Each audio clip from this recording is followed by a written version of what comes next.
Good morning and good afternoon to everybody here from the Hockenheim ring. A beautiful sunny 22 degrees for second race of the GT4 European Series after a multitude of different conditions for these drivers across our weekend. Practice on Friday was beautiful like this, but then for qualifying on Saturday morning, it was a different story, and indeed the end of yesterday evening's race was effectively rained to a halt. As I say, 22 degrees air temperature, track temperature, something very different to what they've experienced, and there'll be a little bit of scratching heads to make sure they can get the best out of their vehicles with 36 degrees track temperature. Myself, Ben Cosson-Juris, is joined by David Addison in the commentary box, and we've got quite a mixed up grid, David, for today's race, because we had that rather dramatic end to Q2, if you remember, with the Barcelona Automotive BMW ending up in the barriers and catching a light. Therefore, the idea of getting last across the grid, across the line to get your fastest lap in, well, rather hampered some teams and cars, and means that we've got quite a few cars at the very back that are going to be looking to make up places.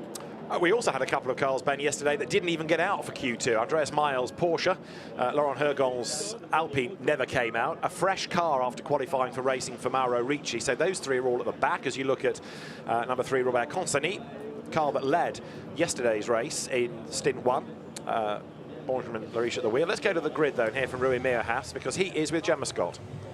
Yesterday was a mixed bag, really, for everybody, with difficult conditions in the morning, with the wet and then drying out throughout the day. Starting on pole position today, hoping to get yourselves up on the podium and better yesterday's position of 9th. Yeah, we have a very good chance today in terms of our title contention. Some of the the leaders are starting quite a bit far back behind us. I believe the 15th is 10th, and Ortman and Sass are 30th or something. So if we manage to keep this, then we're still in it for Barcelona. Absolutely, so it's just pushing hard but keeping it clean. Yeah, exactly. We're going to look to run away. We have another Audi next to us. Hopefully they, play nice. And yeah, we'll have some fun. Absolutely. Enjoy and good luck. Thank you. Thank you so much. Now that Audi that is going to be started by Owen Bastar, a very quick car. So is the Audi alongside of Robert Consani, who will go first today. And that is another very quick driver, Will Tregurtha, winner in this series a few years back for HHC Motorsport in the Ginetta G55 days.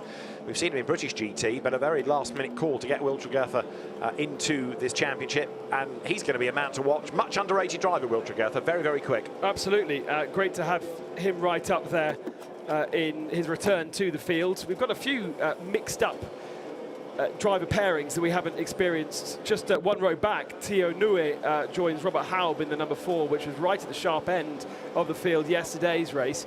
Theo, of course, champion 2 years ago. Let's go down to the grid with Gemma. Benjamin, the sight of your car up the front has been wonderful all weekend. Yeah, we were fast on the qualifying. Unfortunately, yesterday I did a bad mistake on my foot, so we tried to repair that. We have a good pace in the race, so we just focus to don't do mistake, and we'll see what's happened. But we should be on top. Absolutely, we'll have a great race. Thank you. Thank you very much. Well, it was 2 mistakes, really, because first off, from the pole position, Benjamin drifted to the middle of the circuit. That is how he was deemed to have jumped the start of the race, not by being so far ahead of the car beside him, but actually being in the middle of the road. You have to go through the grid hatchings, and that's why he got given a 5-second penalty. But then the team decided to convert that into a 10-second penalty when they did take the penalty in pit lane, and it then dropped them down the field. Robert Consani was on pace to make up that time, but unfortunately with the safety car coming out due to the rain, it was then unfortunately unable to go any further. So yes, a mistake from Benjamin, but then a little mistake from the team as well. And they start on the front row, they've got clean track ahead of them, they've got drivers around that don't necessarily have the experience of being up the front, and so hope again. Jim, you're one of our busiest GT4 drivers, racing in GT3 as well, but a busy, difficult race ahead of you, starting from 28th. Yeah, the quality was not mega, I mean, with the red flag and so on, so my teammate couldn't make a proper lap. Yeah, we have to score points today. Yeah, we are just focused on that, and then we will see what's happened in front. I mean, it's a very close and competitive field. How difficult is it to pick your way through? Sure, it's tough, but yesterday we did a good job. We won. We increased a bit the points in the championship. So yeah, we are just focused to score some points, and then we will see what's happened. Thank you. Have a great race. Thank you. Yeah, Jimpla right down there on the 14th row of the field. We also look further down to the number 2 machine that was on the podium yesterday, 19th row of the grid for Hofer Racing by Bonk Motorsport. We've seen good performances also from Hugo Sasser and David Ortman. They've been a winner this year. They're on the 18th row of the grid in the number 24 machine. These are not necessarily from penalties that they've accrued. They are simply from not maximising the qualifying session, not being able to get out when they really needed to get out at the end of that session when the BMW caught a light. So. Yes, we're going to have some very interesting drivers coming up through the field, and that second half of the field actually could be quite a lot more interesting than what's going on at the front. Yeah, I mean, yesterday's race, as you made the point, was affected by the rain in the end, which came. Some people made the decision to go onto wets, others stayed on slicks, and this is stretching the point maybe, you could argue, but with half the field being on slicks, they kind of held the race director to ransom, really, didn't they? Because he felt he couldn't start the race with half the field being on slick tires, but half a dozen maybe, because if they fell off, it's only 4 or 5 cars, 5 or 6 cars, but half the field, it was a different story altogether. As you look there at the Gus Bowers, Konstantin Lachnauer, Aston Martin, whatever Steve Burns did yesterday, he was going to make himself unpopular, whether it was with teams, whether it was with drivers, whether it was with you and I, because we were all for getting the race back underway. Ben, in fairness, did do a very good job of being devil's advocate yesterday in the discussion we were having about the restart or non-restart of the race. But today, no such dramas because it is bone dry. We're looking forward then to what should be a really good hour of racing. And as the cars are set to go, as ever, don't forget, you've got 3 classes within 1 in this. You've also got, of course, a bit like a handicap race, Ben, people with a POX qualifying coming through from the back. You've got Mauro Ricci driving solo and starting from the pit lane. Now, why is he starting from the pit lane? It's because it is a different car from that was qualified for the races because the damage was too great. But also, he's now on his own because his son, Benjamin Ricci, has had to go home for what are described as personal reasons. There is number 61 Mercedes. Going solo doesn't incur an extra penalty in the pits for this because it's force majeure. But the car will have to serve the, like everybody, 72-second mandatory pit stop time once we get to the 10 minutes between the 25th and 35th minute. The green flag lap ban is underway. We were just being shown a hole on the grid as well. I'm not sure we mentioned that the number 8 CMR machine has been withdrawn. Etienne Shelley and Quentin Surin doing a great job in qualifying right up the sharp end. Then got hit with 1 penalty, which meant that Quentin Surin ended up with too many behaviour points, a second penalty, dropped in the grid, and then damage to the car. Let's look at this grid. Owen Bastar and Robert Consony share row 1 ahead of Will Tregertha and Loic Villiger, who's been a race winner as well this year. Fabien Michel, Pro-Am champion, is on row 3 with Robert Haub alongside. Then it's Romain Monti in, if you like, the surviving CMR Supra, and Gus Bowers alongside on row 4. The 5th row, it is Kenny Heremans in the V8 Racing Chevrolet, and the winner of yesterday's race, Enzo Juliet, lining up alongside. Then you get to Ivan Jacoma, sharing with Alex Fontana, and Loris Cabarrou comes next, splitting his time between GT3 and GT4 this weekend ahead of Akhil Rabindra, and then Tim Whale sharing with the rapid Adam Carroll. Then it is Andrei Sologotsev and Ruben Del Sart from Jakub Noel and Will Burns, the reigning British GT4 champion. Then next on the grid, on the 10th row, you get Sacha Bottomin alongside Alexander Weintraub. Michel Blanchemin comes next with the car of Marnik Batrin for company. Then Paolo Maloney, who was given a hardship lap a little while ago. Big damage sustained on that BMW yesterday. Alexander Hartwig alongside, and then Jean-Laurent Navarro. And lining up on the outside of the 13th row of the grid is Rodrigue Guillon in the Nico Verdonk team car. Christophe Bourret comes next with Jean-Luc Bobelic, the Pro-Am winner yesterday, a long way back, ahead of Pierre Sonsinane at 1 to watch, and a gap when Corentin Suron Supra is no longer. On the 16th row, you've got Frédéric de Brabant and Moritz Gysi lining up ahead then of the car that is 35th, Cyril Salai, and then Max Kronberg, a long, long way back, That's certainly a car to watch, as is the next Mike Ortman, as is the next Marcus Lundstrass, as is the next Gabriele Piana. Then you've got Nico Gomar sharing the AGS Events car with Mike Parisi ahead of Wilfried Casalbon and Andreas Mayel. One to watch with Laurent Hergon and then Mauro Ricci rounding out the grid. Ricci admittedly to start from the pit lane. So there's a lot going on in this in terms of, as Ben has made the point, a really jumbled grid, mandatory pit stops. There's an hour of racing. If we get through without a safety car, I would be a little bit surprised, because there is so much at stake here, not only in terms of people trying to come up from near the back of the grid after what you explained through qualifying, but also because people need to score points with only one more event after this in the championship. Mauro Ricci making his way down to the end of pit lane. He will join in once all the cars have gone through. Remember yesterday, he was caught out by the weather conditions and spun twice in 2 corners, in fact, when the safety car came out. So Mauro having to do all of the work today, and they are in contention for that AM Championship. So it's important not only that they managed to get a replacement car, but then they managed to get out onto circuit and at least try and get some points. At the risk of being pedantic, he is in contention, well, because yes, if Benjamin is not racing, he now can't win it. No so, responsibility. Indeed, it's all down to Dad. Right, so we're ready to go racing. The lights on the gantry red will change, and away blasts Owen Bastard then to get the drop on Robert Constany. Loic Villiger in the Alpine goes third into the first corner with Will Tregertha up the inside line. Then they bounce over the curbs, 1 or 2 run wide and wide and wider still in the mid-pack there. Tim Whale goes through, yellow flag waving. We've got somebody in strife, Dewey, at turn 1. That shot suggests they've all made it through, but there's a yellow flag waving for a reason. And so as the cars come out to the run to the Parabolica for the first time, there's been some incident down at the first corner. And there it is 138, the JSB Mercedes, Ben, turning around. Yeah, so that's Navarro in the car, shares with Julien Brichet. 3 wide though for, what is that, 4th, 5th position. Gus Bowers to the very inside to try and defend. So to the hairpin they come for the first time. Yeah, Gus Bowers with his elbows out. Way out wide there goes a rather slow Aston Martin, but looks like it's put itself in strife. The cars accelerate out of the corner. So for the first time of asking then, Owen Bastard leads the way in the Santilok run.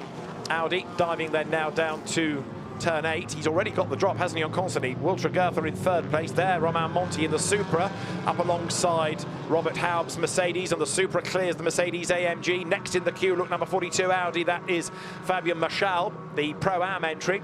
Leaders come to the stadium for the first time, but a really, really good first lap from Owen Bastard. Michel ended up in the wall yesterday, didn't get very many laps in, got caught out by the weather conditions. That's also a car in contention for their championship, so we'll want to get a clean run of things in this one and pick up good points with only 2 races after this one remaining in this year's European Series. So Owen Bastard up towards the end of the opening lap. He is absolutely cleared off into the distance here, trying to give Ruin Miojas, who isn't quite as quick, as big a gap as he possibly can as the cars now come through at the end of lap 1. We've got a troubled BMW. Looks like the Gabriele Piana BM is in strife slowly through the stadium, which was one of the cars we were going to keep an eye to coming up through the field, but it can't do so now. Bastard leads Constany by nearly 2 seconds at the end of lap 1. What? Well, he had about a second when he got over the line. There is the number 2 machine creeping its way into pit lane. Real shame for Gabriel Piana, who looked like he really had that BMW on its toes in the wet conditions. Big slide, oh, off onto the grass for the number 3 machine of Robert Constany, and I think Will Tregertha followed him in. And lots have gone off. Yeah, Tregertha was off the road. I think Gus Bowers was off the road. Others off the road as well. Almost like somebody has put liquid down, because there were a whole heap of cars. Look, there's one parked. I wonder whether that's put liquid down on the road and has had to retire, because suddenly people just seem to lose traction and skate off the racetrack there. That's going to shuffle the order, isn't it, as they come through with Loic Villiger now in the lead of the race. Others are just completely running out of racetrack coming out of the hairpin. Bastard back on his toes. Audi versus Alpine. Villiger was 4th over the line, briefly led at the hairpin, but Bastard goes back ahead of him. Villiger, winner at Spa, right on the tail of the Audi, looks for the inside line at turn 8. Oh no, you don't, says Owen Bastard, who's got rather sharp elbows, and he sticks them out. That car parked up at the outside of turn 3 is Will Casabon in the 89 Aston Martin. There's got to be a few cars that need to worry about their radiator temperatures as well. I think I saw Tregertha going through with quite a lot of grass in the bottom of the radiator, so he needs to make sure that the car does not overheat. Yeah, Great to see that Alpine so high up the field, because it wasn't really a place that Alpines were strong here so far this weekend. No, you're right, but a well-driven car, certainly with opportunistic driving, coming back into the mix. And Loic Villigier, who shares with Antoine Leclerc, both of them are rapid drivers. And the teams are reporting oil on track. So I was right, there is liquid down. That's what caught people out. So the shuffled order, Owen Bastard back in the lead from Loic Villigier, up into third place now. Fabien Michel, he was 8th at the end of the first lap. Here's the replay look. So there's liquid on the road. Bastard has a twitch and goes wide and goes off. Constantly hits it, Tregurtha hits it, and Villigier says, merci beaucoup, sails up the inside line, and others go out wide. Gus Bowers tumbles down the order, and Rallycross returns to Hockenheim. Look, they just can't, there's no traction. They're just skating off the circuit. And Tregurtha was very unlucky because he followed the number 3 Burger King machine of Constantly into the grass. The grass that came off the back of the Audi then got picked up by the Aston Martin. So if you look at the other Astons, they don't have any grass in their radiator grille, but Tregurtha does. And he's got to get to the pit window, hasn't he, really? Oh, yeah. It's not the hour necessarily, it's 25 minutes. Mike Ortman is in the pits. He got caught up in strife on the first lap, as well as Piana, so 2 big names have gone. What about Andreas Mayel coming up from the back of the grid, number 22 Porsche, 27th that car is. Something about this place that means that when drivers get to the hairpin, they switch the sat-navs off, because they're all going way out wide, as... Bobelik's in as well. Okay, Jean-Luc Bobelik, yesterday's Pro-Am winner, down the pit lane. A delayed 31st. So, yeah, again, whether this is people hitting the oil and catching either damage and or overheating, that is 88, the other NM Racing Team entry of Alexander Weintraub. Looks like he was missing a front right light, so a bit of damage, contacts with something or someone. Bobelik's come straight back out again, so only 1 minute pit stop. I wonder whether that was grass picked up. Maybe. And he brought the car in, but he stayed on the lead lap. So there's always a chance in these races that the safety car will bunch things back up again, and it puts the pressure onto Jim Pla to do the attacking rather than JLB to do the preserving of the place. So the leaders sprint through once again. The race leader is Owen Bastard, and the margin over Loic Villigier has gone right up, hasn't it? 1.8 seconds. So maybe Villigier tricked us a little bit by getting the lead briefly, because it was largely thanks to him being on the track and others being on the grass. It's not necessarily the pace of the car. Very interesting line there from Owen Bastard on the inside line going into turn 2, as though he was defending, but he was clear of every other car. So they must feel as though there's a lot of oil down on the racing line there going into turn 2. And there's quite a bit of damage to that 88 machine. Yeah, punctured tyre. Damage to the bodywork as well. The surviving BMW of Borusan Automotive looking in the background, making progress. That's Will Burns coming up on the outside line there of Alexander Hartvig, as Robert Constantin goes toe-to-toe with Romain Monti, but he is the one that gets forced out wide. But Owen Bastard leads, as Ben has been saying, putting clear. Sacha Bottoman, after a pit stop, has done the fastest lap of the race, and there the super up the curb, trying to find a way past Constantini is Romain Monti, but Robert Constantini makes that car very wide indeed, doesn't he? Grass is slightly cleared on Tregurtha's car, so he perhaps has got less of a worry, but it was the 3 of them going into the hairpin with Tregurtha on the far inside that forced that Constantine-Monti side-by-side moment, slowed them all down, and now Kenny Hammerams, you were talking about Will Burns, he's part of that group now as well. Look at them all. It's going to be very, very tricky and very, very busy. We had a race in the UK recently in incredibly hot temperatures where a car went off, scooped up a load of grass into the grille, and we confidently predicted a pit stop at the end of the lap. The grass was so dry, just became dust, just blew away. Absolutely no problem. So well, I don't think it's going to be the same here given the rain we had yesterday. However, the leader has gone through, and Owen Bastard now is, I would say, 3 seconds to the good. Let's wait for the gap to be confirmed. 2.7, close.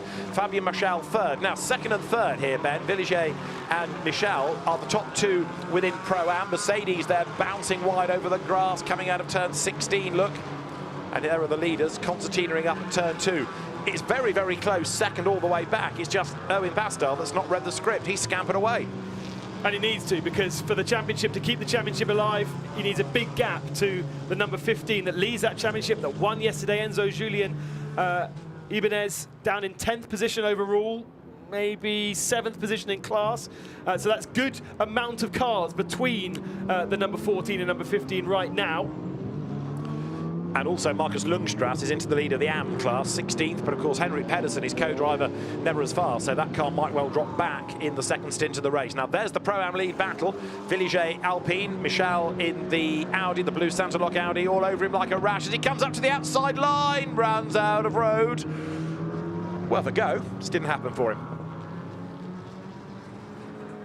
So I mean, you can do it, but you do need to be pretty committed and have a decent amount of grip over the guy on the inside to then claim the inside for that next part that runs into the more narrow, the older stadium section.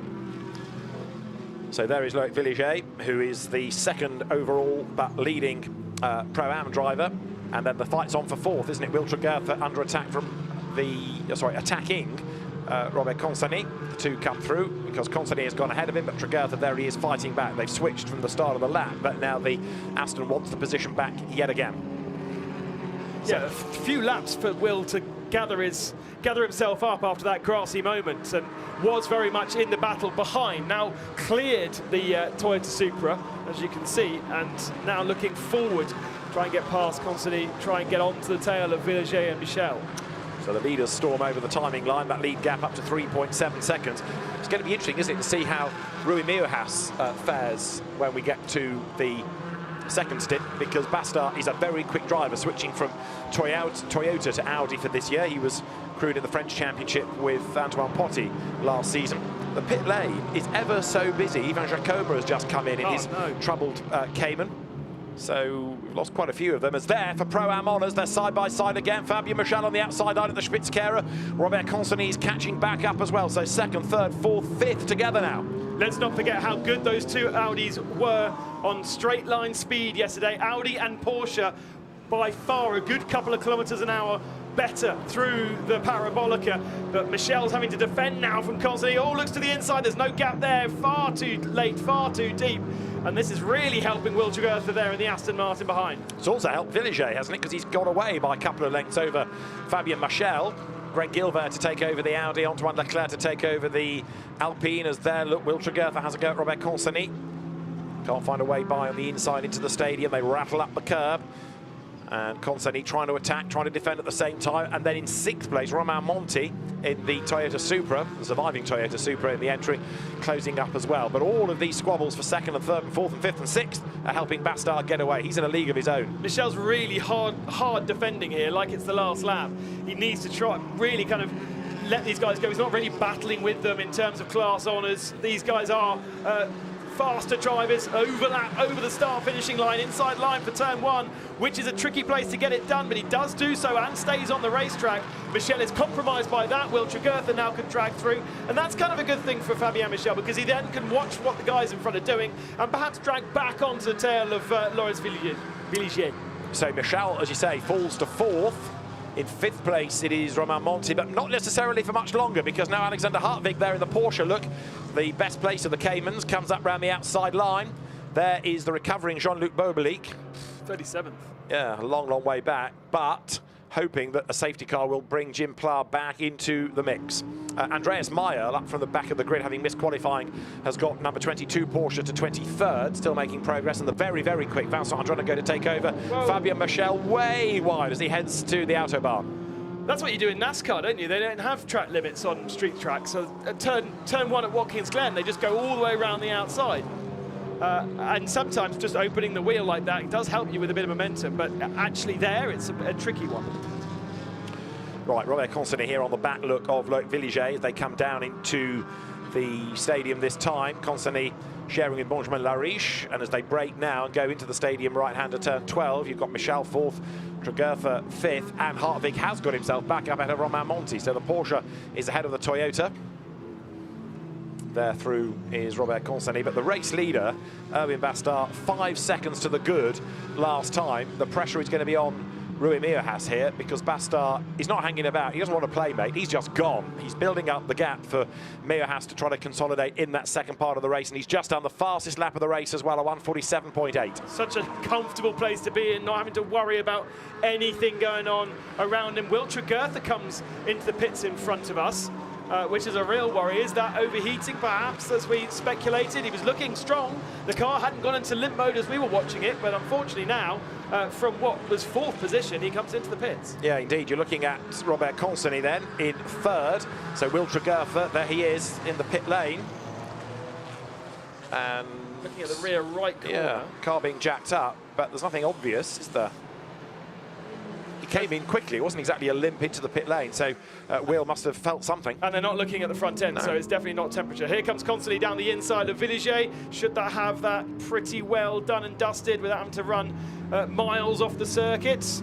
Keeps it on the racetrack this time. Michel doesn't care. No, he's got his own route. Yes. He ploughs his own furrow, or whatever the cliche might be. Actually, it's helped him, look, because he comes off the corner. Better momentum. Yeah, exactly. Yep. He's closer to Villiers as a result of all of that. So that was a tyre change rear right for Will Tregertha out the window. Okay, so maybe he felt he picked up a puncture or had picked up a puncture. Quick change of tyre, send him back into the race. But he stayed on the lead lap, which is the crucial thing. So there is Robert Consony in 2nd place now at the expense of Loic Villiers. So it's an Audi 1-2, Owen Bastard, who's very nearly in the first Barcelona race. So far ahead is he, coming up towards turn 16, clear of Villiers, then, clear of Consony, then Villiers, then Michel. Looking a lot better for Audi today than it has in previous rounds of the championship. Alexander Hartwig is getting quicker as the race wears on as well. He's up into 5th place now and catching the Audi fleet ahead there. Michel runs it wide over the curb at turn 16. 15 minutes are done. Now the 10 and the pit window will be open, and it's been a very busy start to the race, hasn't it? There's Gus Bowers, a bit further back, 9th position, all over the back of Will Burns. Another driver that is mathematically still in the hunt for the Silver Drivers' Championship standings. But Enzo Julier and Luque Ibanez have not really dropped any points. They didn't have a very good first weekend of the championship, but they still managed to pick up points. And ever since then, they've been right up there on the podium with wins, including yesterday's. And so for the rest that have had up and down seasons, Roy Mir, Hessener and Bastard, 2nd in both of our races in Imola at the start of the season, 2nd in a 1st at Spa, but then really no points in between. Michel's every lap. I'm surprised actually that there isn't more yelling about his track limit offences for that, because as you say, it does give him the momentum and it certainly keeps him in the mix as far as that battle for 3rd place is concerned. But he runs so wide, he's got no intention of staying within the track confines, has he? Interestingly, we are getting track limit warnings for turn 1, which is pretty standard here at Hockenheim. Also turn 11, which is the run back onto the old style circuit, and you can run wide out of that corner to give you momentum here at the back of shot there. That's another place that's quite nice to open up the steering wheel. Yeah. But they don't seem to be commenting on the hairpin. Maybe part of it is that it's unpoliceable, but certainly Michel is the most obvious transgressor, as now, again, I said Alexander Hartwig was getting better and better as the race wore on. There's the evidence as he tries to get up the inside line into turn 16. He's done it, he's alongside, he's through. So Alexander Hartwig goes by then, picks up the place. That was a really nice pass. That's creative, isn't it? Because it's not really a place where there's much of a braking zone. So it's just making sure you keep that momentum going and get the overlap and hope that the guy has seen you. So he gives you a bit of racing room, and therefore, as Michel can do, open up the wheel, keep the momentum going, run a little bit wide through the last 2 turns, allow the guy past, but not compromise yourself too much. So there is Romain Monti, currently in 6th place in the Toyota Supra. A little bit of damage at the back and drama. Will Burns has got caught up in all of that. So has Kenny Heremans. Burns in the BMW.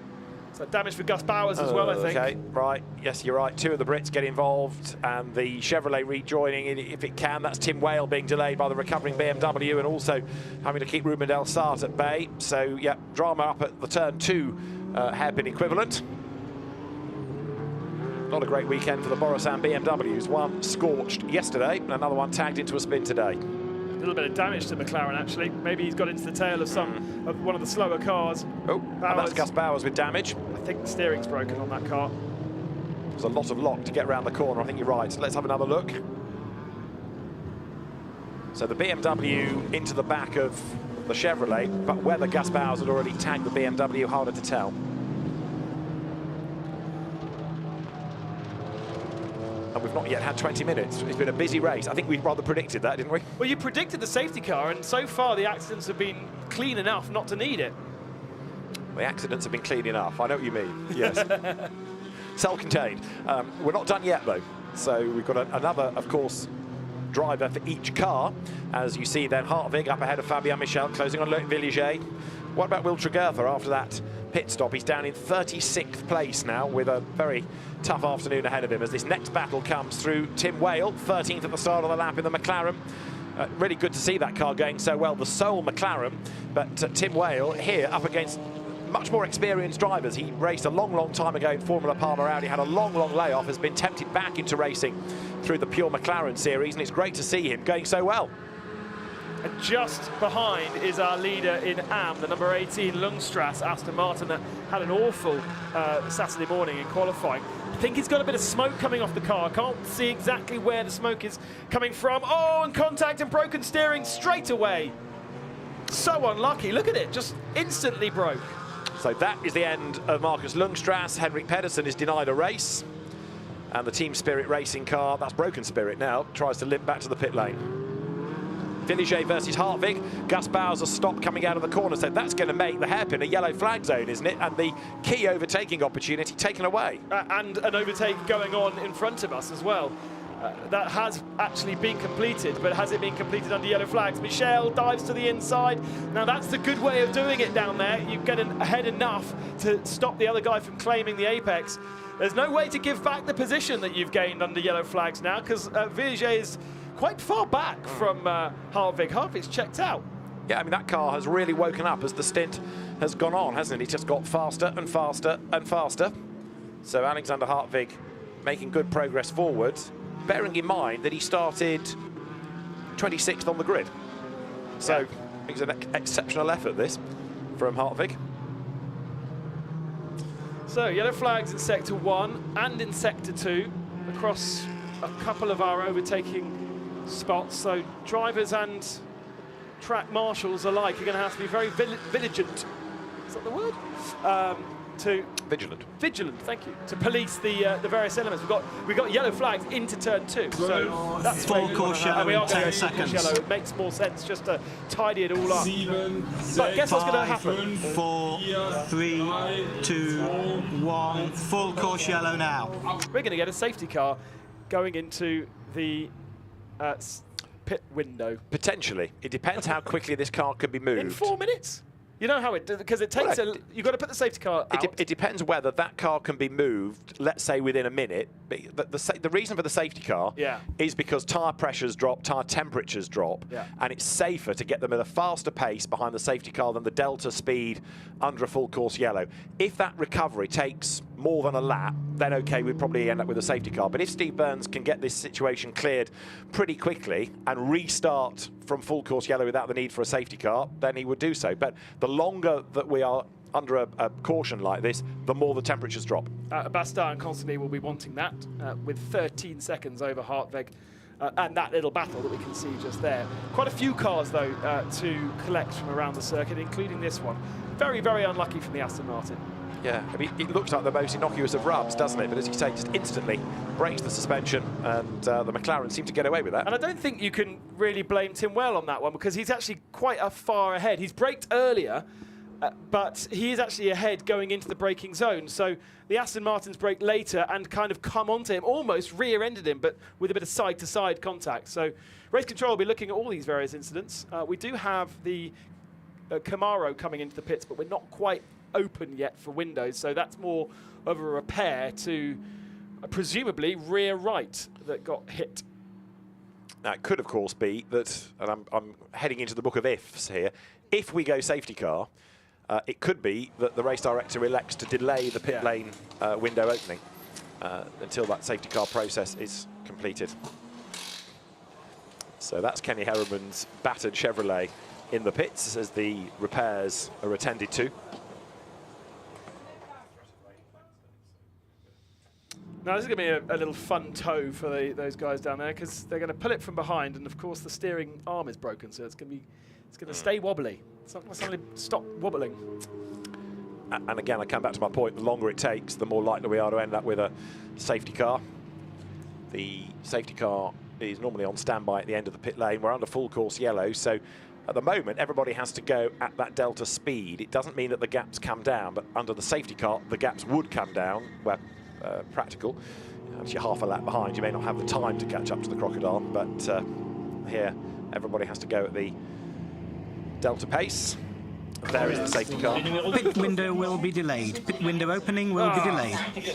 Told you. Well, no, that's a sensible thing, because when we go back to green flag racing, some of the teams will elect to wait till later certainly if they're a silver, you don't need to panic and get your bronze driver out. There is Theo Nue that is desperate to get in the number 4 machine, because Robert Haub started the race up in the top 6 and has dropped down now to 13th position, still in his Beach Dean Aston Martin overalls from the start of the season. Yes. Is Theo. But once Theo gets into that car, expect that Mercedes to go back up through the field. So we are going to go safety car, as you have seen. Oh, it's got damage actually. On the track. It's just come past me on the start finishing straight. Quite a lot Number 4 Mercedes. of damage on the front left corner, yeah. Okay, Robert Haub at the wheel of it. We'll pick that up in a moment. Lots of flatbeds have just gone onto the circuit, so it is going to take a while to get the Aston out of the way.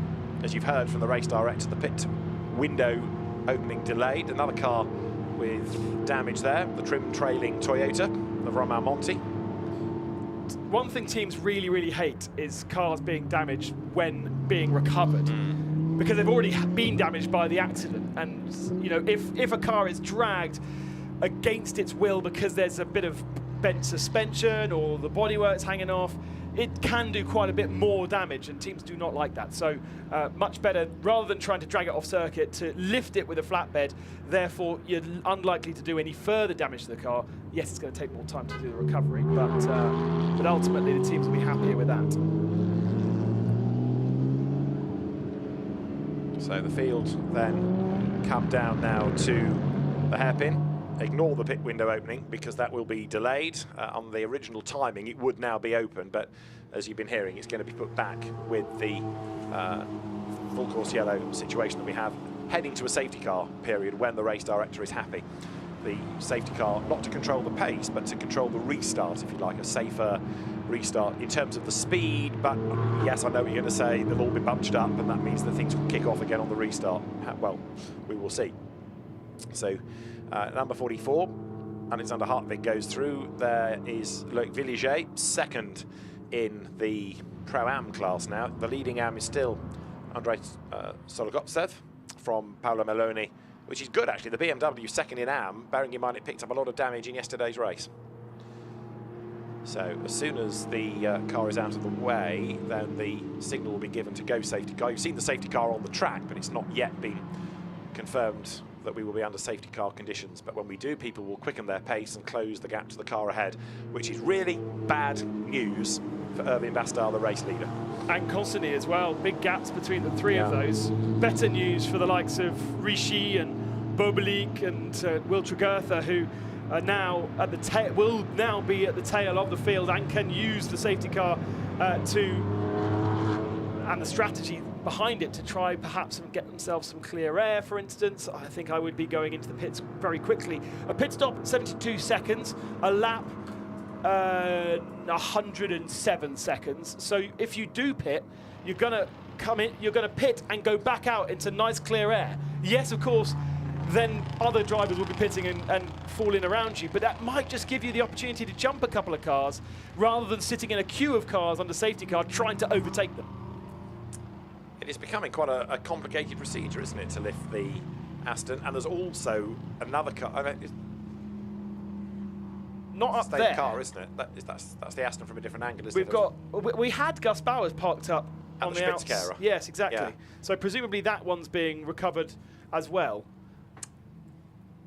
So the race still under this caution period as Erwin Bastard leads the way. He was 7 seconds to the good, so I suppose in a way he'd like to get into the pits as rapidly so that they just get the pit stop done. But I can't imagine he's going to be able to pull much of a gap in whatever is left of the racing laps before the window closes. Just had a quick look at the number 22 machine that Allied Racing, the second car of Andreas Bau, came past us. It's got quite a bit different livery to what it qualified with. Remember, it slapped the barriers up at turn 2, side on, and it seemed as though it did so because it had a brake failure on the rear of the car. They didn't manage to fix that for race 1. They didn't take part in race 1, and I think whatever the problem was, obviously was a lot greater than simply in the isolated rear left corner that they were working on when I was down there and looking at it. But at that point, the bodywork was all mushed up, and it was white, for instance, and lots of bits of tyre barrier still within the paintwork. Now it's a black car and a black door. So I think they've obviously found either a different door or they've really managed to make that car look quite polished and a lot better than perhaps fielding it yesterday when it was only half fixed. Well, there's the traditional Allied Racing colours carried by Alexander Hartvig. Allied Racing with a GT3 programme as well as a GT4 team. Safety car procedure. Safety car procedure. So, lights on the safety car, pace quickens, gaps come down. Pit lane still not open for the window for the driver changes. And this, of course, going back to an earlier point, helps Jean-Luc Bobelic, as there is the Aston Martin. Shouldn't take long to get that to an access point so that the recovery vehicle can turn off the circuit, and then we can get things underway again. Yeah, it doesn't need to do the full lap. Although these days there's quite a massive complex in the middle of the circuit here, a Porsche Experience Centre that you don't often really see on TV pictures, but it's not back like in the days when this first was built, where it was just a marshland, really. They have now built a full complex inside, so a little bit more tricky to cross from one side to the other, as I was being told by our cameraman. There you are. Because access is very important. Yeah, indeed so. Equally, it doesn't need to be back in the paddock, it just needs to be off the circuit. Yes, that's true. And therefore at an access point for a recovery vehicle. So safety car procedure we are now in. Safety car will be in this lap when the pit window will open. Safety car in this lap, pit window open. So it bunches the field up at the front of the field, but everybody else needs to really get on it to get into the queue. We've got cars all over the circuit because obviously at that point when we went to full course yellow, they all had to get onto their limiters. Now they're not on their limiters, they really have to push. Safety car, where is he? Coming round the Parabolica. We've still got cars coming through the final couple of turns. So we talk about the fact that it's going to benefit Bobelic and Tregurtha, who are down in 33rd and 34th. Well, it won't if there's 3/4 of a lap behind the... I mean, it's going to be better than nothing, but they're not going to literally get onto the tail. They've got to press on, and the safety car's got to go a little bit slowly, and they are pressing on, I tell you. That 61 that's just come past us, Rishi, it's not going at full racing speed. No, this is the problem of an AM. Yes. Ahead of a Pro in a Pro-Am car. Amaro Ricci is thinking, well, you know, look, we're under the safety car. I'm not meant to be going flat out. There's the damaged number 4 Mercedes with the inside of the wheel arch having dislodged itself. There is Mike Ortman, who's another one stuck behind Mauro Ricci after his earlier pit stop. So 32nd is Mike Ortman. That's what's left of Robert Haub's Mercedes, soon to be given over to Théo Nouet. And why has Robert Consonny not put himself on the back of Owen Bastard? It may be that they're thinking, well, look, we're going to come into the pits anyway this time, so... Is the pit lane open? Well, yes, it is. That's what we had from the race director. The pit window will be open at the end of this lap as the safety car peels in. So well, look, there's quite a few drivers with helmets on in the pit lane, so it's going to get very busy. I was going to say, I think you're going to get a complete wave of cars down the pit road here. So we'll see who the dice rollers are by staying out, trying to squeeze another lap out of the stint. Because if you can keep your quicker driver in for even one more lap, it might just help gain the position. But in most cases, you've got the AMs doing the start stint out of those Pro-Am cars. In the Silvers, it perhaps matters less because they're pretty evenly matched. Safety car is in, so the race leader, Owen Bastard, he will carry on.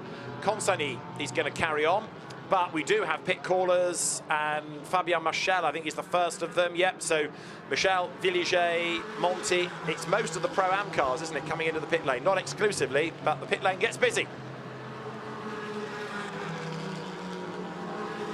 So Owen Bastard tries to eke out the gap again over Robert Consani. It was 7 seconds, and there is Alexander Hartvig, who's going to have a go at Consani for second place. So you've got a race in the pits and a race on the track now. It's mad in pit lane right now. I'm not sure even cars are able to get onto the pit lane limiter. They seem to be holding each other up.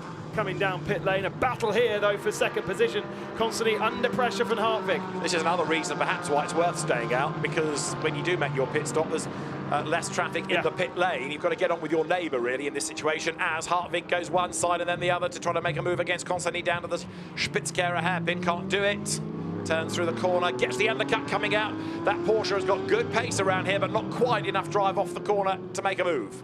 Yeah, it's the likes of the Aston Martin's got the grunt off the corner, and then these two marks have got the top speed at the end of the straight. So Porsche and Audi, from what we saw yesterday, absolutely the cars to have. There is Loris Villiger now handed over to Anton Leclerc. He's not going at full speed because he's being pushed by Greg Gilbert. But they've switched in the pit stops. The Alpine came in behind the Audi and has got ahead then. So Fabien Michel to Greg Gilbert goes through, and the Alpine might need its Joker pit stop card here, because that was under the 72 seconds. Not by much, but you are allowed a little bit of tolerance in either race. So I think the Alpine has played its Joker there by being slightly under the regulation time. So this is the lead car, and Owen Bastard tries to pull clear still of Robert Constantine as he comes now down to turn 16. Another lap going to be completed. He's staying out. Constantine is not, though. He's going to hand over to Benjamin Lariche and comes into pit lane. Fourth position is that Enzo Julie coming into pit lane. This is the battle effectively for those that have pitted. Leclerc looks to the inside. But it's gone back ahead, hasn't it? So now Greg Gilbert goes ahead of Antoine Leclerc. So the Audi reasserts itself, goes back ahead of the Alpine. Behind the pair of them, look, you've got the now Antoine Potti-driven Toyota, and then Becky Besler in the BMW. So out of turn 7, this, remember, is for Pro-Am honours. And the field turning out of turn 8, then the Audi. Greg Gilbert, very rapid driver in French GT and GT4 European Series in Peugeot one-mate races prior to that. Robert Constantine becomes Benjamin Lariche, number 3 Audi in the pits. Look. So Bastard leads Hartwig, as still the pit lane is very busy. So yeah, you would not want to be looking for a parking space in the middle of all of that. There's plenty of cars that were long in their pit stop because of being held up. Theo Nue on the number 4 machine, one of those, a 120 for the number 4, so that's quite a lot slower. This is the pass from the Audi, and it's just on top speed, isn't it?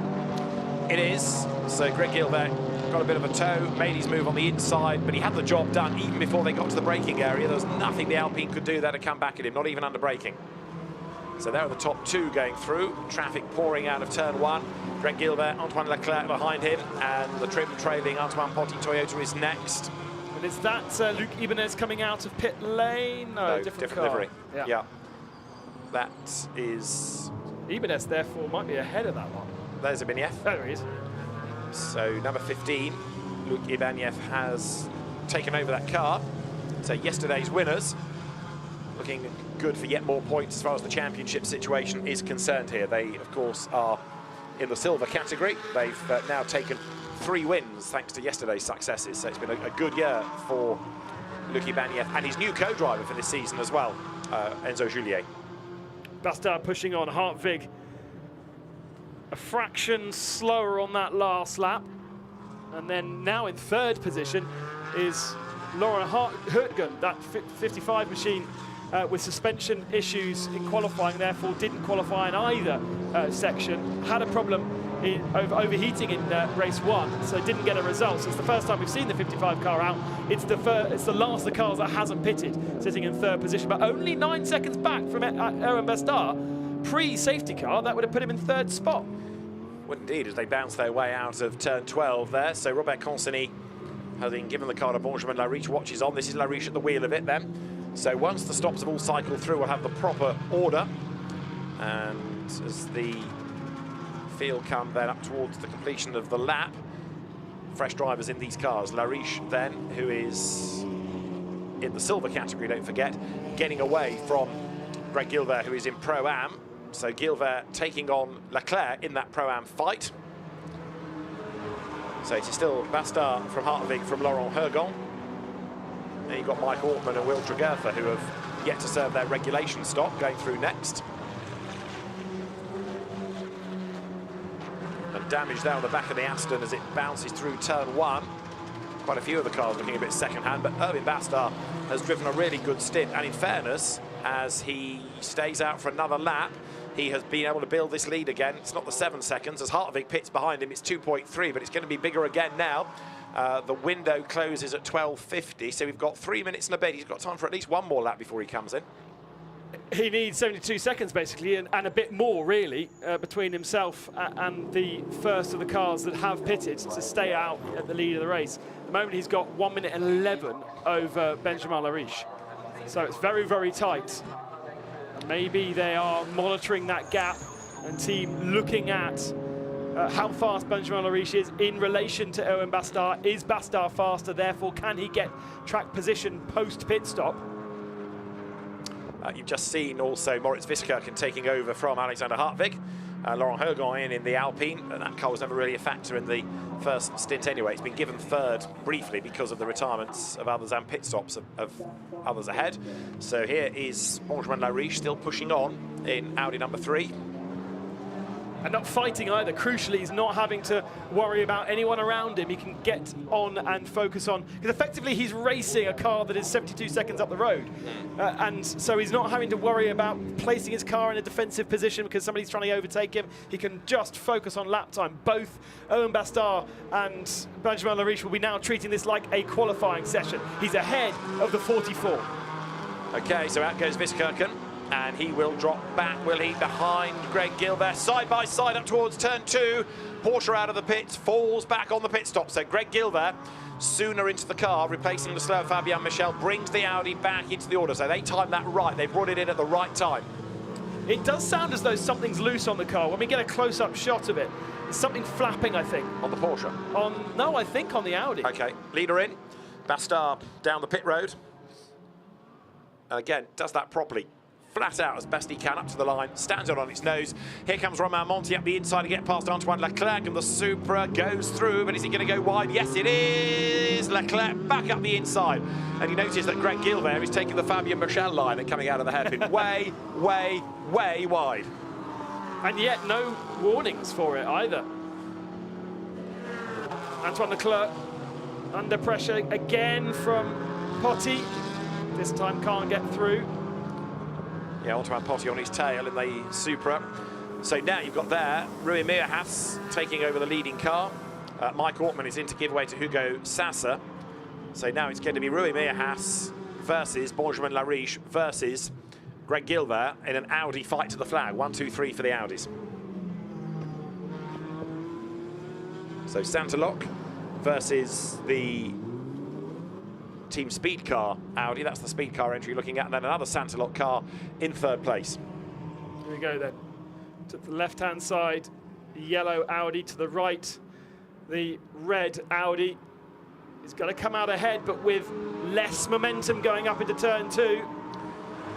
He's not going to come out ahead by much, is he? But he is ahead, you're right. So Rui Meerhaas is ahead then of Benjamin Lariche, ahead of Greg Gilbert. So it's Audi 1, 2, 3, Porsche 4th, Moritz Viskerken 5th. Is Antoine Leclerc, Alpine 6th, Antoine Potty there, look, in the Supra. And we've got 19 minutes of the race to go. It's game on then between those 3 Audis for the overall lead. Now bear in mind as well, of course, that Greg Gilbert, who is 3rd, doesn't really have to be part of that battle. He wants to win Pro-Am. That's his main target here. But for Benjamin Lariche, it's a different story altogether and more Audi drama, because there, look, off the road, number 26, that is coming out of turn 16, just onto the pit straight out of our window. And that, by the look of it, is Cyril Salai's car, which has now got Benoit Lisson at the wheel, and there's a wheel off the car right up against the tyre barrier. Very odd to lose a wheel mid-race, but the wheel is off. Going to be rear left by the looks of the way that the car is sitting in the gravel. This is going to be another full course yellow, surely. Possibly safety car to remove that. I would have thought. We're going to end up with yet more yellows. So the race director looks at this and works out that he's got a wheel and a car to collect. And how easy is it? Where's your nearest snatch vehicle? Full course yellow in 10 seconds. And there's your answer. We need a full course yellow. 5, 4, Oh, well, it's going to bunch it up. It's going to be a bit of a 10-minute sprint for the flag then. Because there's no way they're going to be towing that one out of the gravel trap with only 3 wheels on the wagon. No, it's going to have to be a lift, you would have thought. So big frustration here, but great news for Rui Meerhaas, because there are fewer laps that he has to try and protect that lead for. Yes, and he hasn't got a huge advantage. No. It looked bigger, actually, pre-pit stop, didn't it? So it's 1 second as they come across the line. Let's have a look at what we've got to try and understand the incident at turn 16. And, gosh, the whole thing, oh, yeah. Ooh! Hits another car, the BMW Paolo Maloney. But, yeah, the wheel just... It's punctured as well as come off. Yeah, very odd. Interestingly. Is that because he's had a big whack over a curb, enough to rip the tyre and break something that shears it off the wheel? Number 22, Porsche. You were talking about the Andreas Mayol, Vincent Andronico car going up the order. It's stayed in the pit lane after its regulation stop. So that car now has lost 4 laps, I'm afraid. So all the hard work to get it on the grid has come to naught. Yes, and there's, by the looks of it out the window, nobody working on that car to try and make it better. No. No, they've washed their hands of that. It's been a bit of a frustrating year for the GT4 team, hasn't it, for Allied Racing? Started so well, didn't it, at Imola, with Andronico's pole position and a second place in the race, but it's gone badly since then. Andronico's one of the stars also of the German championship, so he's done a lot of miles in his first season of GT4 car racing. So the safety car is on the track, ready to get the cars in formation for the restart. And there is the Benoit Lisson Audi. He's okay. Bit surprised that suddenly the car sat down on him. Yeah, I'm not sure he even made it to the barrier, did he, by the time they'd rubbed off all that speed. It is a Santalok 1-3 here. Good effort from the French team, with Speed Car running the second-placed Audi. I can see a recovery vehicle is on its way, incidentally, to try and move the Audi out of harm's way, and it's got a crane on the back of it, so it might be able to be lifted fairly swiftly, that car. Let's hope. The safety car is on track. As you can see, we are under full course yellow conditions, not yet safety car. Where did the recovering Jim Pla end up? 22nd. So yeah, this, if it's another safety car, might help him to get back up to the tail of the next group of cars and gain ground. Quite a few cars that look a bit second-hand in the lower echelons there. We saw the number 4 car go through. There was also, I think, Leboda, 37, had quite a bit of damage to the front left corner of it. Leboda versus Amon for Am Honours, 19th and 21st on the same piece of racetrack right now. Am Honours are different from Christophe Amon, yes? Christophe Am Honours, yes. Yes. So you've got 1 or 2 now being told about track limits at turn 1. You've got number 61, Mauro Ricci, under investigation for speeding in the pit lane. You said he wasn't very quick under the safety car. Well, he was in the pit lane. And he's being looked at for that. And we've got 14 minutes and change on the clock. I do like the GT4 European Series. It always gives us lots and lots to talk about. That's your AM leader, Michael Leboda. Next year, the traditional Vallelunga 6-hour race, the 6 Hours of Rome, is a GT4 race, not a round of the championship. But that'll be really good on 2 fronts. One is that it's a longer race rather than just a 1 hour, so drivers get a much, much longer amount of track time. But also, it means that GT4 takes starring role, because it's very much a headline category in itself, this championship these days, but it always gets a little bit overlooked perhaps by being subordinate to the Fanatec GT series. Now that is what's left at the front of 69 Christophe Amon's Audi. Yes, it looks quite second hand. That was one of the ones that we saw on that last shot. Its splitter is loose at the front end. It's got the scoop missing on the side of the car. Yeah. So can that possibly be the same accident, or is that 2 assaults? Anything's possible in this series. Yeah. You can see in the background the lift operation trying to go on the Benoit Lisson Audi. There it is. So they've got the cradle over the top of the car. So rather than drag it, just pick it up. That's the plan. One thing I really like about the livery of those cars, the bright green, yellow liveries are all full motorsport. And you know, even if the numbers are different, the 15 and the 14 are from the same team, but 26 and 69, but they are all bright green and orange, and therefore that is definitely full motorsport. Christophe Amon being one, and unfortunately the car in the gravel trap is another of the 3 cars that are run. Whereas if you look at the AGS events awning, they're all different colours. So you can't really see a team conglomerate livery. Can you tell me why Luc Ibanez, yesterday's winning driver, is only in 28th place. What have I missed that's dropped him so far down? Yeah, something's happened. Because the pit stop was okay. It was 1 minute and 12.9 seconds. That was absolutely fine. But somehow, somewhere, because I thought we saw that car leave the pit lane in tension. Oh, yeah. Something's happened to him. Yeah, he was up in the top 10 for sure. Right. And that's a bit of a disaster in terms of their championship. That means suddenly a no score, complete no score, when their championship rival is leading the race. So for us, for entertainment value, it means that it will be nice and tight at Barcelona, but not what they wanted at all. And as you say, I'm sure Ibanez came out inside the top 10. Yeah, Barcelona is going to be really lively with the final rounds of the championship. As ever, you've got the races in isolation to enjoy, plus what it's doing for the championship situation. If I peer out of our window, I can see that the Audi is still being attended to. Cars 36 and 87 are under investigation for a short pit stop. 36 and 87, short pit stop, under investigation. 36 being Antoine Leclerc. And 87 being Jim Pla. Or oh no. And that, I mean, that's a slam dunk for Jim Pla because it's a 1:10.6 according to the timing screen. So that's obvious. Yeah. The 36 of Antoine Leclerc, you mentioned it, 11.8. He might need to use a joker. Well, you only get one joker, and if they've already used it in race 1, you can't use it again in race 2. Exactly. Not a piece of information that we have in front of us that who used what joker yesterday. But if assuming race control know that, both of those are. I mean, it's not really. I know it's protocol to say under investigation, but it's not. Like, it's clear. Yeah. It says 10.6. It's go and do your penalty. So Jim Pla is 22nd, but facing a penalty, and so potentially is Antoine Leclerc. There's confirmation of what you just heard the race director say. Now look, we've only got 10 minutes to go, and we are still with the retrieval, but the Audi is on the back of the flatbed. Look in the background, no car in gravel, so we can't be too far away, getting the safety car procedure ready for the restart, and hopefully it'll be just one lap to get things back up to speed and let them go. But hopefully the message can get through to the teams to tell their drivers, push, push, push, catch the cars ahead. Now the one thing that we had yesterday was the additional pit stops for some of the drivers to change from slicks to wets needed to be 3 minutes long. If you do make a second pit stop, that is also under regulation time, and some of the cars came in, changed their tyres, and went back out because it was an additional pit stop to the pit stop at the middle of the race. Safety car procedure.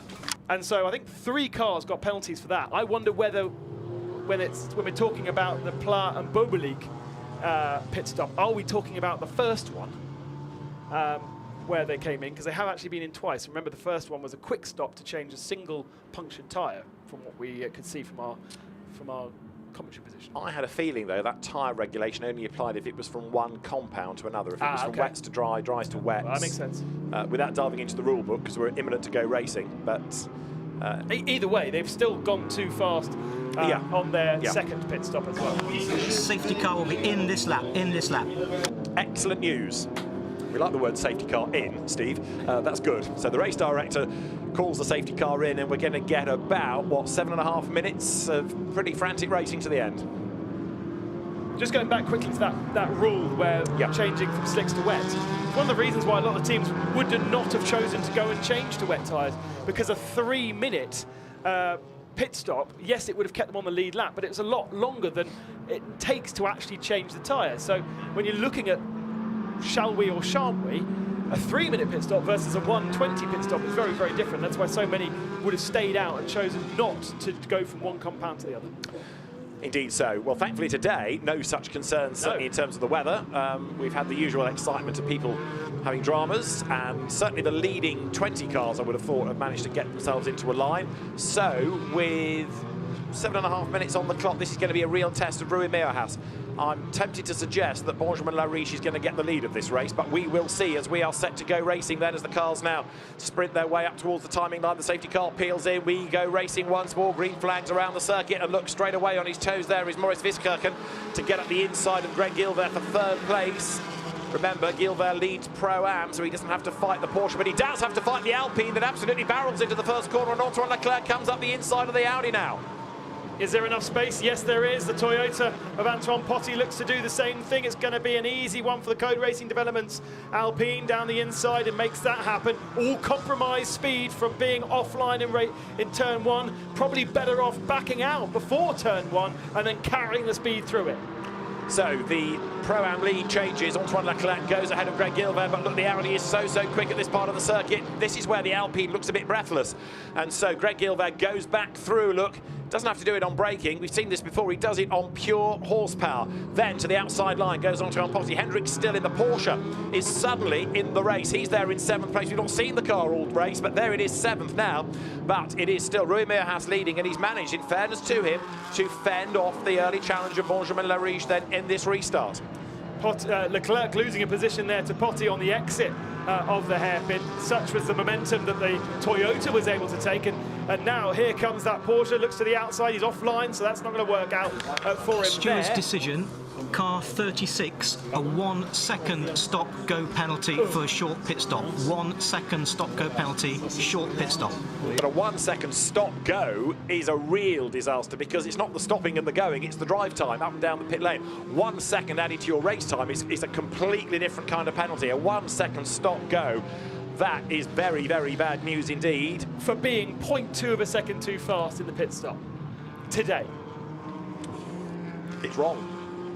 The regulation has been broken. Yes, exactly, yeah. Out of the last corner they come, so that message is going to go down like a broken lift as far as Antoine Leclerc is concerned.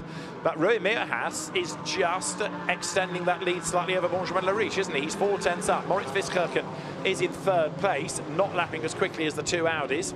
Gilbert is 4th, and of course Leclerc's travails now are going to give Gilbert an easy ride to the flag, and Hendrick still 2nd in class. There's been some chaos further back because Adam Carroll has dropped out of the top 10. He's now 30th position, and he's been dropping at the same rate as the number 67 machine, which is Mark Lopez now aboard that car. So I think we've had something further back happen to a couple of our cars. Big changes on that last lap. Okay, as the leaders now come out of the Spitzkehrer, 5 more minutes are on the clock. Through they turn once again. Adam is actually stopped. Oh. Just coming out of the Mercedes Arena section. So Right, okay. A real shame that, again, we see the car unable to fully translate its pace into results. As for the race lead now, Benjamin Lariche is on the back of Rui Meerhaas. This is game on, isn't it now? The top 2 virtually together as they sprint yet again down towards the right-hander into turn 12. They will come. Another car that stopped out on circuit, turn 4, Ralph Kellner's in his Aston Martin.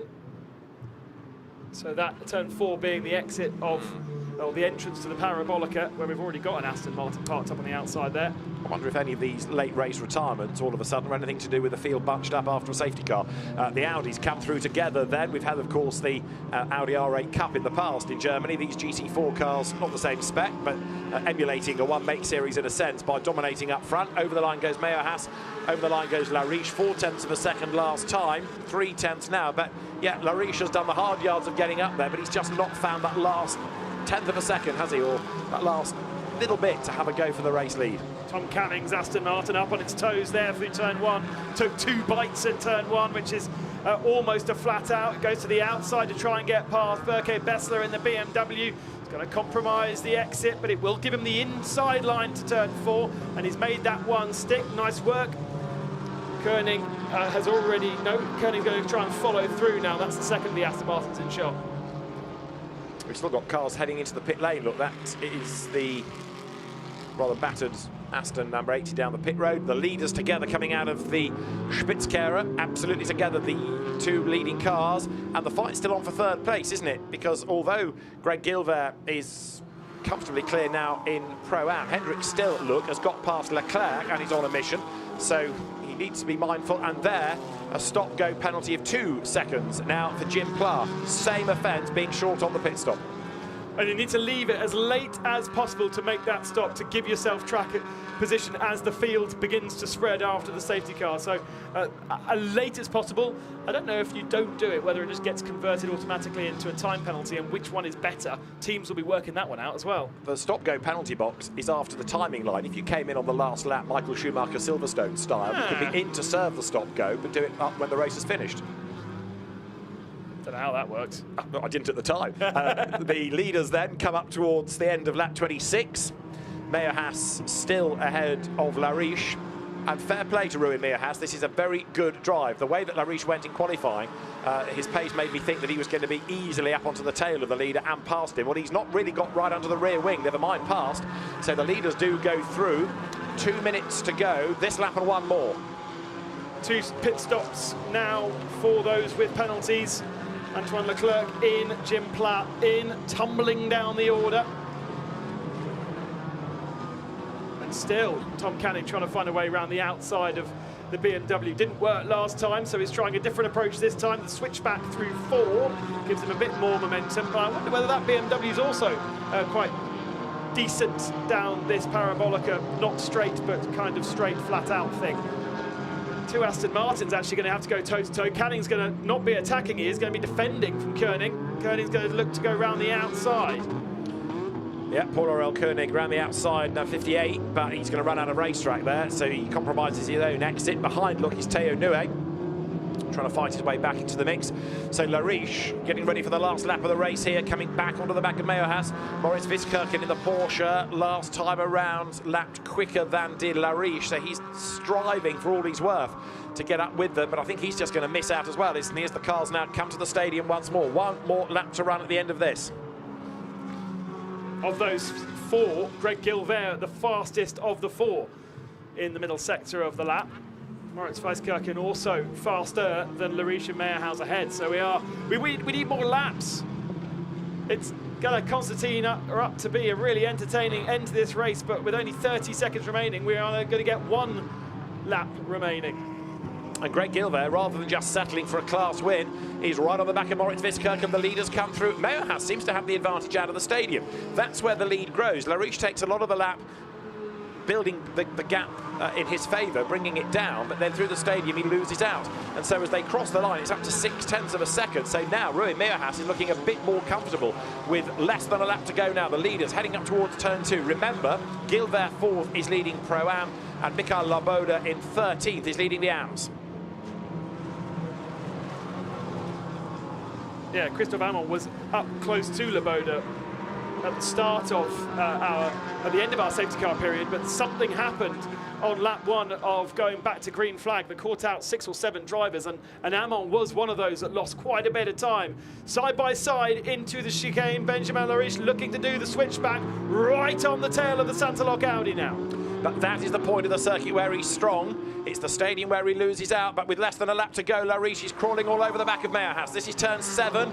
It's a 16 rather, turn circuit, so down to turn 8. Wide goes Meyer-Haas. This is Lariche's chance. He's got a tighter line, but he didn't have the grunt coming out of the corner. Rui Meyer-Haas, then the Israeli driver, under massive pressure for a race win here. Down they come then towards the approach to the stadium, and I rather fear that it's too late for Lariche unless he can force a mistake out of Meyer-Haas. He and Erwin Bastar have had a race win this year. This could be a second. He's deep into the Sachs curve, but he comes off the corner okay, doesn't he? Yes, he does. Up the curve a little bit, but he's got enough in hand. 2-3 lengths. So to the last couple of corners, turn 16. This has been traditionally where Meyer-Haas is stronger than Lariche, and it's going to happen again up towards the timing line. Checkered flag at the ready, and all action. GT4 European Series race won by Rui Meyer-Haas under intense pressure and Erwin Bastar. Great drive by the pair of them. Benjamin Lariche and Robert Consony take second. Moritz Wiskirchen and Alexander Hartwig third, and then behind them, Ben, the winner of Pro-Am. Fantastic last lap there. Meyer-Haas really nice and wide through the stadium section, as you say, stronger through the stadium section. And Benjamin Lariche was just a bit too direct on all those last 3 or 4 corners, just tighter on the way in, making his car work harder, therefore not the momentum. And whilst in the first part of the lap, Lariche had the advantage, Meyer-Haas had it when it counted at the end of the lap. Santalok with a 1 and 4 in the end, with Gilbert dropping behind Weisskirchen. But ultimately, Gilbert and Michel, from finishing their race in the barriers yesterday, take the victory today. And in Pro-Am, 4th overall, Greg Gilbert and Fabien Michel, class victors, from Hendrik Still and Max Kronberg, taking 2nd place in Pro-Am. From the 17th row of the grid. Yeah, which was a great effort by both. And then 3rd in Pro-Am, Theo Nue. And on the last lap that was, because he overtook Vava at the hairpin on the last lap. Well, that was also despite the damage that he picked up during the course of the, or picked up on, he not picked up damage, during the course of the race. And then also, just to mention the AMS, that was a win, as yesterday, for number 37, Mikhail Loboda and Andrei Solokotsev. 2nd of the AMS, Christophe Amon, Michel Blanchemin. And 3rd was the Mirage Racing, Alban Lagrange, Frédéric de Brabant, Aston. We know it's always lively. That was one of the better races of the season, wasn't it? 28 laps, a couple of full-course yellow safety car periods, but in the end, a win for Rui Meerhaus and Erwin Bastard from Benjamin-Lariche and Robert Consani. And then 3rd, Moritz Wiskirchen and Alexander Hartley. Coming through for 4th, Greg Gilbert and Fabien Michel from Antoine Potti and Robin Monti. Hendrik Still and Max Kronberg taking that 6th place. And the winning Pro-Am car was that Audi of Gilbert and Michel. The winning AMs down in 13th, Mikhail Loboda and Andrei Solokotsev. But a really good race, and Rui Meerhaus proving his worth there. That was tough to fend off Benjamin-Lariche, but he did it, and did it in style. So a really impressive run for the Israeli driver, coming out on top in the 2nd race of the weekend, and indeed that 2nd victory of the season. A little bit further down the classification, you can see who finished where, with Nico Verdonk and Rodri Gillian only 17th. Hugo Sasser and Mike Ortman delayed early on, as of course were Nico Hanke and Will Tregertha. They battled to 18th and 19th places respectively.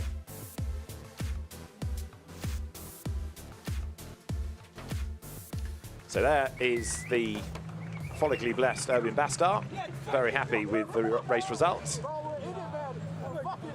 And a delighted and loquacious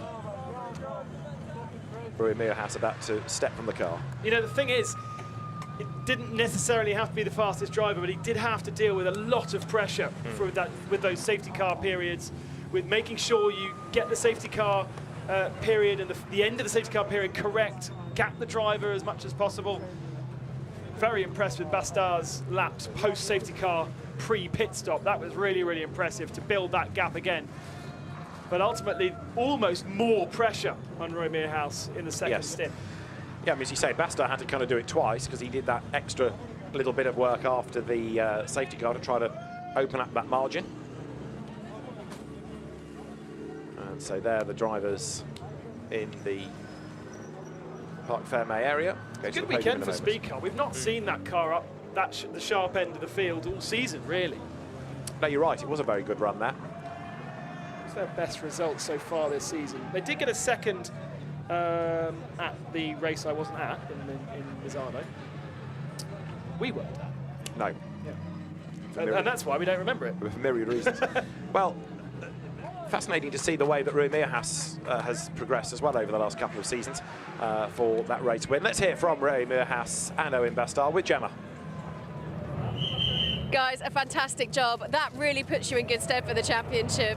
Owen, I'll come to you first. You started the race.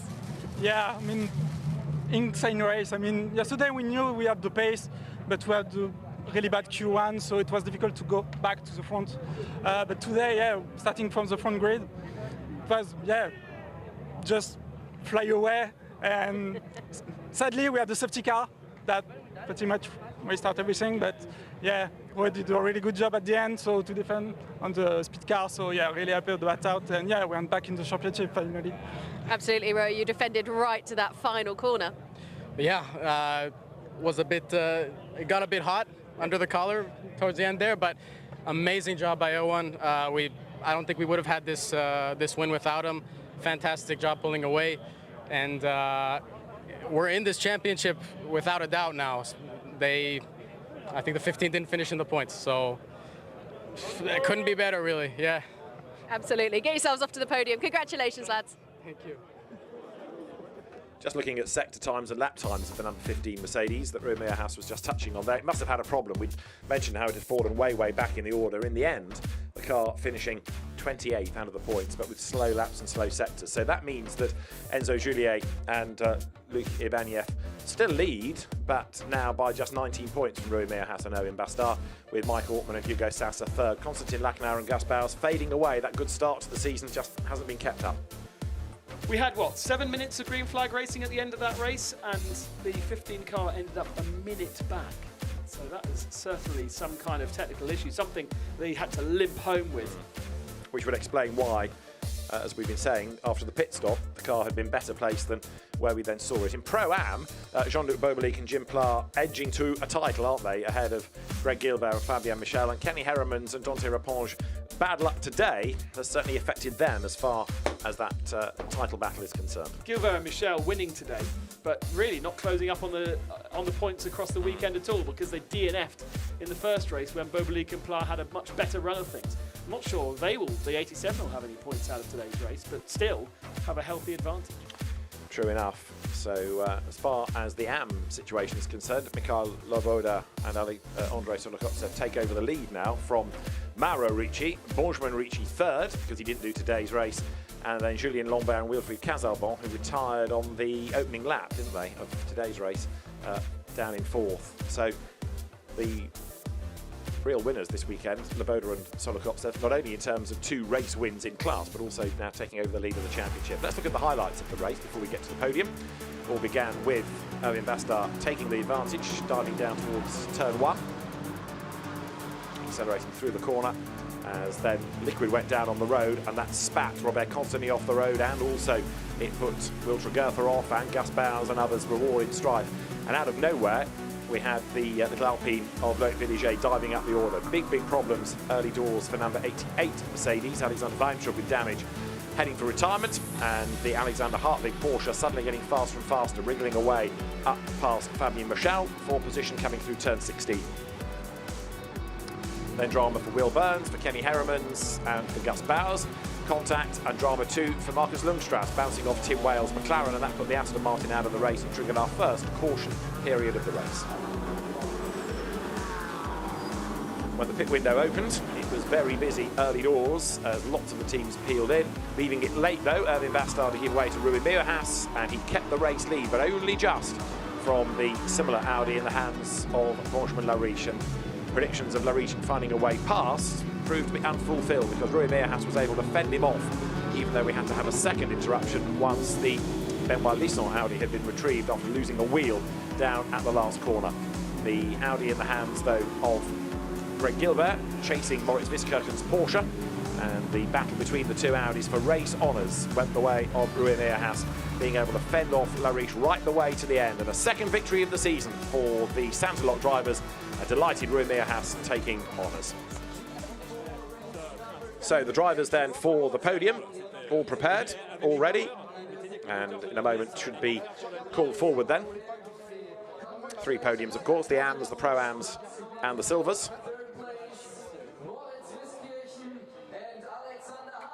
So for third in the Silver Cup, outstep Alexander Hartwig and Moritz Wiskirchen. Really good stint by Hartwig, the way that it just got better and better and better right the way through. Robert Constantly and Benjamin Lariche take second place. In the speed car Audi, as Ben rightly says, one of the better showings of that car driver team combination this year. But for a second visit to the top step of the podium, got his best earring in now to go as a race winner. Rui Meierhaus and Owen Bastard for Santalot. They take honours in race 2 of the weekend in the GT4 European Series.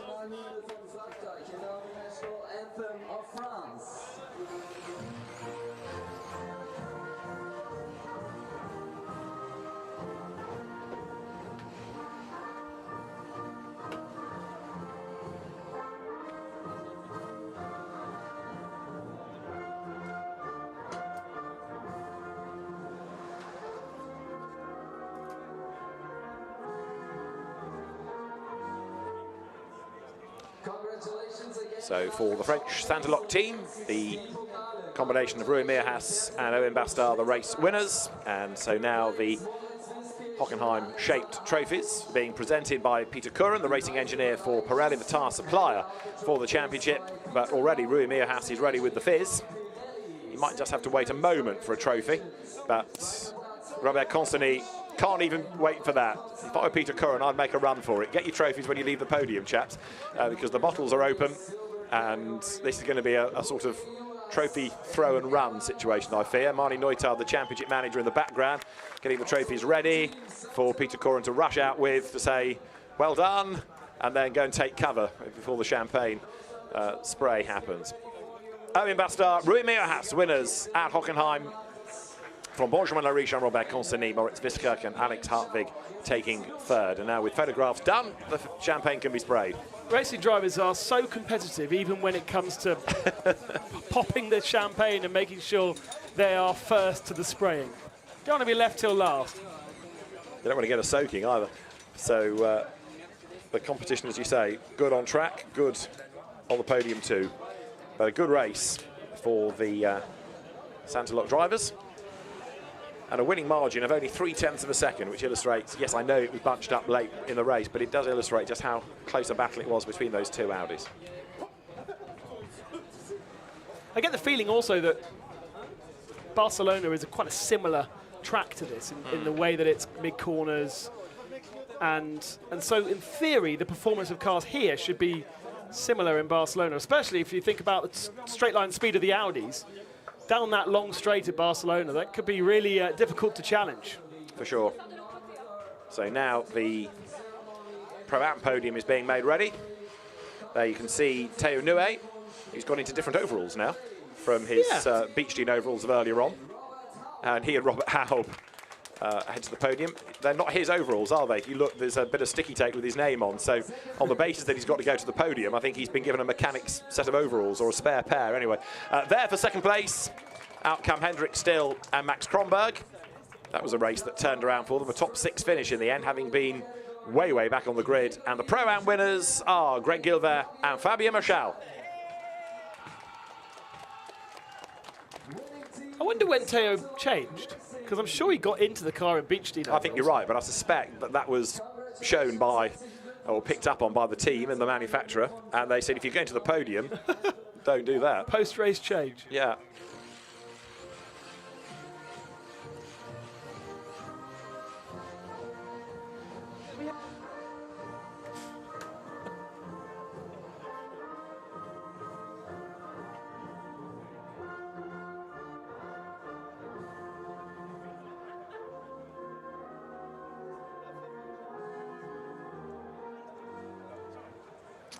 So the trophies to be presented then, and again it will be third, second, first, plus to the team. And again the champagne is being readied by Robert Haub and Theo Nue as Peter Curran steps forward. First trophies to the Mercedes drivers, there for the Porsche crew, Max Kronberg and Hendrik Still. And the top step for the Santalok Audi drivers as the team receives the trophy. There, Fabien Michel and Greg Gilbert ready for the trophies to be presented. Peter Curran does the honours, and a happy combination of drivers celebrate success once more. That's the first podium for Robert Haub this year. Was partnered with Gabriel Yukova in the early part of the year, and switching to Theo Nue has given them some results, even if the car looks a little second-hand. I was just thinking, yes, they did well for a podium, given the damage that you'd identified. Yeah. That squeaking, by the way, is the flags. There's a little windy system to get the flags up and down from behind the podium. And it is literally a mechanical hand winder. And it's obviously got a little bit of salt or champagne in it. I thought it was the Hockenheim mouse. You know, like the Silverstone hair. That was the Hockenheim mouse. And should you care about these things, Theo Nue changed overalls behind the podium because he had to look right for the team and for the brand, understandably. There, very happy Fabien Michel. Greg Gilbert as the winners making their way from the podium. You can see there from the AMS, the drivers getting ready. We haven't seen Still and Kronberg on the podium this season either. Good results in Imola, and actually haven't even finished in the points since then. But again, a good weekend, as we mentioned in race 1 for WNS Motorsport, who spent a lot of time testing here, and no doubt the team and drivers have got more experience here than perhaps other venues, so setting the Porsche up well for this place. So the second position in the Pro-Ams and a win in the AM category for them. First time we've seen Mirage Racing also on the podium. As stepping forward are Alban Lagrange and Frédéric de Brabant for third in AM. Second in AM, Christophe Amon and Michel Blanchemont. And then the AM winners, Mikhail Laboda and Andrei Solokotsev, just like yesterday, 2 out of 2. So a good weekend for the team. You've just been talking about the results of Hendrik Still and Max Kronberg, and then the sister car there, 2 AM class wins over the weekend. Amon and Blanchemont going 1 better than yesterday, but 2 out of 2 for Laboda and Solokotsev, a great result for the German team, operates the car.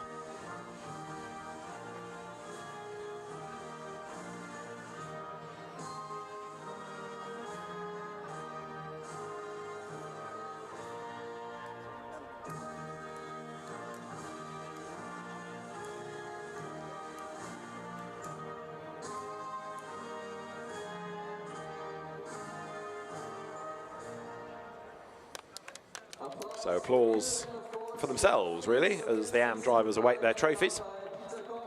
Peter Corrin once again from Pirelli will step forward. And there are the trophies for the third place drivers. Their first podium of the year for Frédéric de Brabant and Alban Lagrange. And you can understand why they are so absolutely delighted with that. And the second place drivers nearest us going, as I say, 1 better than yesterday, Christophe Amon and Michel Blanchemont. And then the winning team, WNS, the Porsche team, and Andrei Solokotsev and Mikhail Laboda taking the trophies. Really impressive weekend, that, keeping out of trouble and also displaying good pace. You know, they weren't 20-something to win the class. They were up in the low teens, weren't they? 13th overall in that race. And got themselves up to the head of the championship now with the maladies, the various maladies of father and son Ricci, who pulled a suspension arm out of the chassis in qualifying and had to borrow a car, Debar car that they've driven this weekend. It's obviously not been too bad for them. Mauro Ricci ending up finishing on the hour in 5th position, so some points. And I think also the reason why Lagrange is so happy, because he had to fend off Ricci and Trisoli. So, great weekend of racing, and we look forward to more of the same. And, of course, that championship showdown in early October when we head to Barcelona, which will be the venue for the final 2 races in GT4 European Series. 3 class titles to be resolved, 2 good races to look forward to. But for now, from Ben Constant, Eurus and David Addison, goodbye from Hockenheim.